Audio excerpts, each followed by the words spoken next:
Bonjour, bonsoir, bienvenue sur la chaîne de l'immigration et de l'entrepreneuriat. Aujourd'hui, nous recevons une compatriote. Elle est arrivée au Canada, ça fait plusieurs années et elle a bien voulu nous parler de son projet, un projet qui lui tient à cœur. Alors, sans plus tarder, nous allons déjà faire la connaissance de la personne de Vanini. Comment vas-tu, Vanini? Je vais très bien, Stéphane, et Super. toi? Ah, ça va, ça va. Depuis le temps, on aurait dû faire déjà cette entrevue, hein? Ah, c'est vrai, c'est vrai. J'ai vaincu mon côté timidité. Ouais, parce que n'oublie pas qu'on avait déjà eu à faire un truc similaire, mais privé. Oui, effectivement, c'était privé. Ouais. Et c'est moi après qui avais décidé de la divulguer, la vidéo qu'on avait fait dans le cadre privé, en fait. Tout à fait. Oui. Alors, cette vidéo, il s'agissait de quoi? Vanini m'a parlé de son histoire. Son histoire était vraiment triste, une histoire qui l'a marqué, qui a eu un gros impact dans sa vie. Et c'était quelqu'un d'assez introverti, fermé. Aujourd'hui, elle a voulu être à l'écran et elle est épanouie parce que ce n'est pas la même personne que j'ai rencontrée il y a quelques années. Aujourd'hui, c'est quelqu'un d'autre. Elle s'est renouvelée. Alors, on va poser la question à Vanini. Ça fait combien de temps que tu es au Canada? Ça fait bientôt 4 ans parce que je suis arrivée en septembre 2017. Le 29 septembre exactement. Super. Et c'était quoi ton programme pour venir au Canada? Je suis venue par le biais du programme des travailleurs qualifiés pour le Québec, en fait. Super. Donc, c'est ça, c'est le programme que j'ai utilisé. À l'époque, j'ai postulé quand j'étais en Tanzanie, je travaillais là-bas. Et il y avait beaucoup de collègues qui parlaient de ce programme. Et moi, ça m'a intéressé à un moment donné. Je me suis dit qu'il faut toujours avoir un plan B dans la vie. Et c'est comme ça que j'ai lancé ma procédure d'immigration pour le Canada.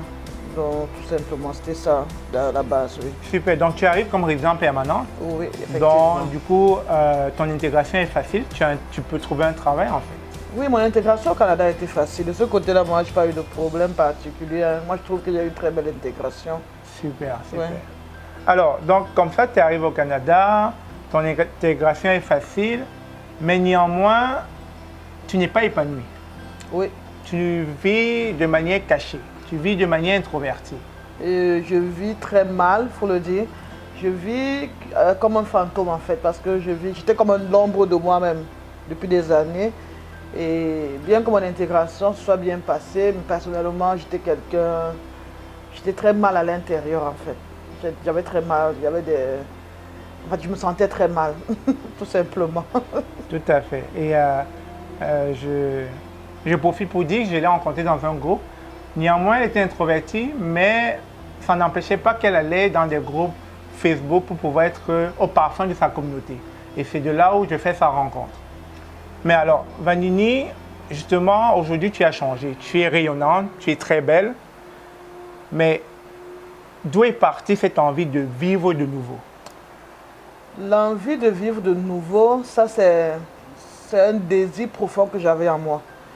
Donc à force de vivre mal, à force d'avoir un mal-être profond, j'ai toujours pleuré, comme on dit, j'ai passé des nuits sombres, des journées sombres à me demander à un moment donné quand est-ce que je vais voir la lumière. J'ai fait toutes sortes de thérapies parce que je suis tombée sur 2 personnes qui ont marqué mon parcours. Premièrement, Stéphane, avec qui j'ai fait ma première vidéo, qui m'a permis d'exorciser un peu le mal qui me dérangeait. Et deuxièmement, il y a un autre Camerounais, Bertrand, avec qui j'ai fait le coaching, qui m'a aidé à me sentir vraiment mieux et à me sentir bien aujourd'hui. Bertrand Défaut, si tu nous écoutes, merci encore d'avoir permis à la sœur de rayonner. Merci du travail que tu abatts dans la communauté. Oui, effectivement, merci Stéphane. Alors, ceci t'a poussé à lancer ton projet. Oui, effectivement. C'est quoi le nom de ce projet? Le projet, c'est le cri de mon cœur. Le cri de mon cœur. Oui. Waouh, c'est fort, hein? Le cri de mon cœur. C'est le cri de mon cœur. Ok, ça consiste à quoi le projet? Le projet, en fait, c'est une association à but non lucratif. Ok. Nous, le but, quand on a décidé de travailler sur ce projet, c'était de parler et de sensibiliser sur les personnes qui ont été victimes d'abus sexuels, tout simplement. Et quand je me rappelle, quand je pensais au nom, je parlais avec une de mes petites sœurs, je lui disais vraiment, Riva, je suis en train de vouloir lancer mon association, je ne sais même pas comment je vais l'appeler. Elle m'a dit un jour, Vanini, j'ai pensé à un nom, le cri de mon cœur. Parce qu'à un moment donné, j'ai vu ton parcours, j'ai vu ce que tu as traversé, je me dis que ça aurait un très bel impact si tu l'appelles ainsi. Ce jour-là, quand elle me l'a dit, ça a réveillé des souvenirs. J'ai regardé tout le parcours que j'ai fait jusqu'à arriver là où je suis. Et je me suis dit que c'était le nom adapté. Et ça a été comme un soulagement en fait, parce que en fait, je pouvais m'exprimer et aider d'autres personnes qui vont traverser et qui vivent la même situation que j'ai vécue pendant des années. Oui. Alors, si je comprends bien, le Cri de mon cœur, c'est une association à but non lucratif qui va œuvrer à aider des personnes qui ont été dans ton cas à sortir de l'abîme, si je peux appeler ainsi. Oui, c'est le but, premièrement, c'est d'aider ces personnes-là en étant comme une porte-parole pour eux, en leur disant, OK, moi j'ai traversé ça, aujourd'hui je suis en vie. Il faut juste que vous ayez espoir, il faut commencer votre parcours de guérison parce que on ne reste pas dans le noir en attendant la guérison. Il faut à un moment donné sortir du noir et implorer la guérison. On ne viendra pas vous chercher là où vous êtes, mais c'est à vous de venir vers la lumière. Si chacun reste dans le noir, personne ne saura jamais qu'est-ce que ça fait de se sentir bien. Parce que c'est très bien de se sentir bien après avoir passé des moments difficiles. Et ça, je peux vous le rassurer. Avec ce que j'ai traversé pendant plus de 20 ans, aujourd'hui, quand je me regarde, je me demande si c'est moi. J'avais l'impression que je n'y arriverai jamais, en fait. Super. C'est comme un rêve, tout simplement. En tout cas, comme je dis, je connais ton parcours. Je viens d'où tu viens. Ce n'était pas facile. Et je suis très heureux d'être là aujourd'hui avec toi. Et surtout, heureux encore que tu aies lancé cette initiative-là. Ça va aider d'autres personnes. C'est la preuve que dans la communauté, il y a des personnes qui œuvrent à aider les autres. Alors, cela me pousse à te poser la question. Sur le point de vue financier, c'est vraiment un but non lucratif, mais financièrement, comment tu vas le lancer? Parce que c'est sûr, tu ne vas pas tout faire seul. Il va falloir qu'on t'aide à pouvoir mettre sur pied un tel projet. Oui, pour le moment, le but, quand je l'ai lancé avec c'est Bertrand Défaut qui m'a même beaucoup motivé. Non, vas-y. Surtout que je recevais beaucoup de demandes de personnes inbox qui me demandaient de les accompagner. Parce que j'ai fait beaucoup de témoignages, j'ai fait beaucoup de sensibilisation. J'ai été approché par beaucoup de personnes qui ont été victimes d'abus sexuels. Et à un moment donné, vu que je prenais un peu le temps pour eux, ces personnes, à un moment donné, je me suis dit, qu'est-ce qu'on pouvait faire pour pouvoir créer comme une sorte de synergie où tout le monde pourrait se retrouver et qu'on pourrait travailler ensemble. À la base, le côté économique n'a pas été... On n'a pas pensé au côté financier à la base. On s'est juste dit, OK, on va d'abord créer quelque chose. On va essayer de faire ce qu'on peut faire pour ceux qui vont venir au début.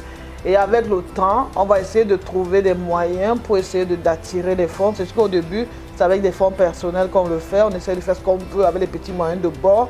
Mais on s'est dit, avec un moment donné, il va falloir organiser des choses de façon à ce qu'on puisse aider le maximum de personnes et aller un peu plus loin que ça. Parce qu'il y aura des personnes qui auront besoin d'aide de psychologues, qui auront besoin même des médecins, parce qu'il y en a qui ont été victimes d'abus sexuels, qui ont perdu une partie de leur santé. Il y en a qui ont besoin de ça. Donc, il va falloir à un moment donné qu'on soit entouré d'une équipe de personnes de beaucoup d'expertise pour accompagner ces personnes-là. Tout à fait. Donc, la première chose qu'on cherche, c'est la recherche humaine. Tout à fait. C'est ce qu'on recherche pour le moment, oui. Super. Alors, comme tu l'as si bien dit, la difficulté que tu rencontres maintenant, c'est la ressource humaine. Il te faut des ressources humaines pour pouvoir t'accompagner dans ce projet. Effectivement, parce que pour le moment, je travaille juste avec Bertrand Défaut. Si on a la possibilité d'avoir d'autres personnes qui veulent participer au projet, qui veulent accompagner ces personnes victimes d'abus sexuels, qui veulent avoir une certaine écoute pour eux, sans toutefois les juger, parce qu'on insiste beaucoup sur le fait de ne pas juger les gens quand on vient écouter avec nous. C'est d'être une oreille attentive. Si vous sentez, peu importe votre domaine, que vous pouvez nous aider d'une certaine aide, vous êtes la bienvenue. Nous sommes là pour ça. Et on se dit que c'est une chose c'est quelque chose de très grave qui arrive dans la vie de quelqu'un. C'est important qu'on soit là pour des personnes qui se sentent diminuées à un moment donné de la vie parce qu'ils ont vécu des choses assez graves dans leur vie. Tout à fait. Alors, vous qui m'écoutez, si ce projet vous parle, si ce projet arrive à susciter de l'émoi en vous, alors vous pouvez écrire à Vanini. Je vais mettre son adresse dans la description de cette vidéo. Écrivez-lui si vous voulez l'assister, si vous pouvez apporter votre aide.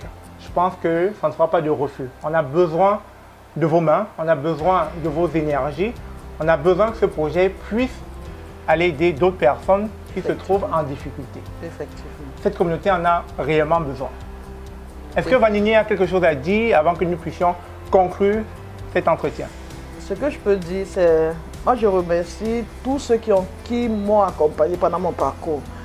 Moi, j'ai passé 20 ans, 20 ans dans le noir, plus de 20 ans même. Je ne compte même pas le nombre d'années où je ne savais pas où je me situais à un moment donné. J'ai demandé à voir la lumière, j'ai demandé à me sentir bien. J'ai pleuré tellement que grâce à, je sais pas, les portes du ciel, bien, des gens m'ont écouté et les gens m'ont accompagné et j'avais le cœur disposé à me sentir bien. Je ne sais pas où vous vous trouvez aujourd'hui, je ne sais pas quelle est votre situation. Si vous vous sentez à un moment donné que vous avez besoin de vous sentir bien, c'est très important de demander de l'aide parce que personne ne viendra vers vous si vous ne vous levez pas pour demander de l'aide. Les gens ne savent pas ce que vous vivez. Comme moi, dites-vous que votre vie n'est pas perdue. Dites-vous qu'il y a de belles choses qui vous attendent. Dites-vous que la vie est belle. Dites-vous que le futur est brillant.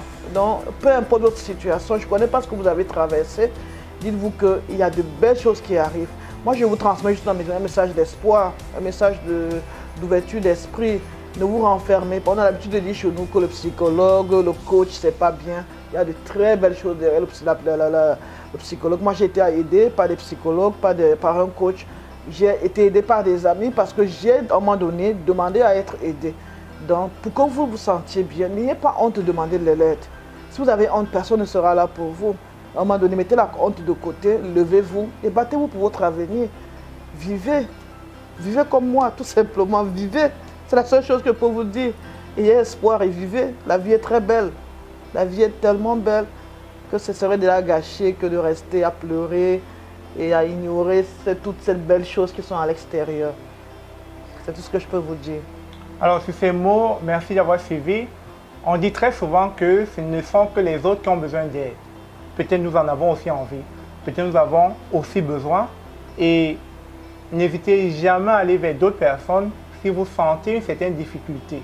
Parce que je suis certain qu'entre quatre murs, vous êtes conscient de votre difficulté. Donc, n'hésitez jamais à aller vers d'autres personnes. Peut-être vous ne saurez pas qui vous sortira de l'ombre. De l'aide, on en a tous besoin. Sur ce, merci d'avoir suivi cette chaîne. On se dit à très bientôt.